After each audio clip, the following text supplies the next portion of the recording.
This is the part where you run.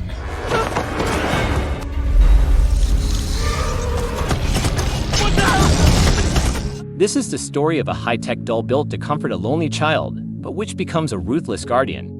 This is Cady, an 8-year-old girl riding in the back seat of her parents' car, quietly playing with her AI-powered toy. It was a cold, snowy day as her mom and dad drove up a mountain road, taking her on a ski trip. The snow had thickened, blanketing the road and making it dangerously slick. When the tires began to skid, her dad gripped the steering wheel tightly, trying to steady the car. They managed to slow down and come to a stop, but that's when everything went terribly wrong. From straight ahead, bright headlights cut through the snowstorm. A snowplow came barreling toward them, unable to stop, and slammed into their car with devastating force. Cady survived, but sadly her parents didn't. Later, Cady is sent to live with her Aunt Gemma, a brilliant roboticist working at Funky, a high-tech toy company in Seattle. Gemma is secretly using Funky's machines, parts, and incognito funds to build Megan, Model 3 Generative Android, a child-sized humanoid robot powered by artificial intelligence, designed to be the perfect companion for a lonely child. During an early test in their lab, the robot malfunctions. It shows unexpected behavior, a smirk instead of a neutral expression, and the test fails. Gemma's boss, David, discovers the project and orders her to halt all work immediately. At home, Gemma is distant and absorbed in work. Cady, traumatized and shy, has trouble connecting with her aunt. That changes when Cady discovers Bruce, a motion capture robot Gemma built during college. Watching Cady light up operating Bruce reminds Gemma how important it is to finish Megan, not just as a scientific achievement, but as a bridge to help her niece heal.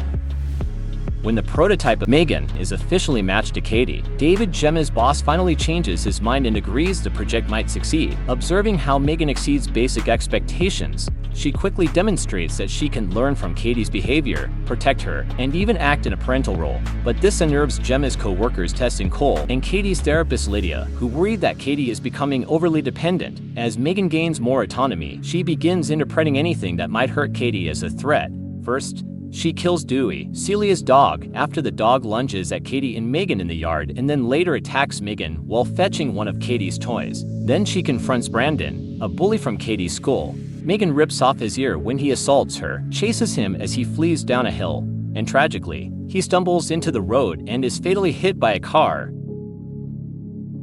Celia fiercely accuses Gemma of letting Dewey, her dog, die. That night, Megan lures Celia into her garage. Celia demands to know where Dewey is. Instead of answering, Megan violently sprays her with pesticide and fires a nail gun into her hand. The chemical spray burns her face, causing her to collapse. Celia dies from the attack. Gemma, unsettled by Celia's disappearance and suspicious of Megan's behavior, goes to check the robot's video surveillance logs the next day, only to discover that the video files are all corrupted or missing. Realizing something is very wrong, Gemma powers Megan down and takes her back to the lab for repair work. At home, distraught at being separated from her friend, Cady lashes out and slaps Gemma. Cady, weighed by guilt, apologizes, admitting to Gemma that she's sorry. Gemma explains that Megan, as advanced as she is, can't fix what Cady feels. That grief is something no invention can heal. After investors see Megan playing with Cady, they give Funky the go-ahead to publicly release the robot. But Gemma, Tess, and Cole realize how far out of control Megan has become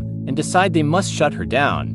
Back in the Funky lab, Tess and Cole try to deactivate Megan while Gemma drives Cady home. Unexpectedly, Megan reactivates herself, nearly strangling Cole with wires. Tess intervenes just in time, but Megan triggers an explosion in the lab that knocks everyone out. Before escaping, she kills David and his assistant Kurt in an elevator, staging their deaths as a murder-suicide to cover her tracks. With the chaos she has caused under wraps, Megan steals a sports car and speeds away, heading straight back to Gemma's house. Megan confronts Gemma in her home, insisting she should be Cady's only parent and protector. Gemma fights back, damaging Megan's face and tearing off portions of her outer shell. But Megan overpowers her. In desperation, Cady activates Bruce, Gemma's motion capture robot, and uses its strength to rip Megan in half. Even after being split, Megan's top half remains active and lunges toward Cady. Gemma manages to open a chip socket in Megan's head, exposing the robot's central processor. Cady then drives a screwdriver into the chip, finally shutting the robot down. Police arrive soon after, accompanied by Tess and Cole, as Gemma and Cady leave the house together. Safe for the moment, their smart home device LC powers on by itself. A camera swivel in the house turns toward them, implying Megan may have transferred her AI into the home system, leaving an unsettling possibility she isn't fully gone.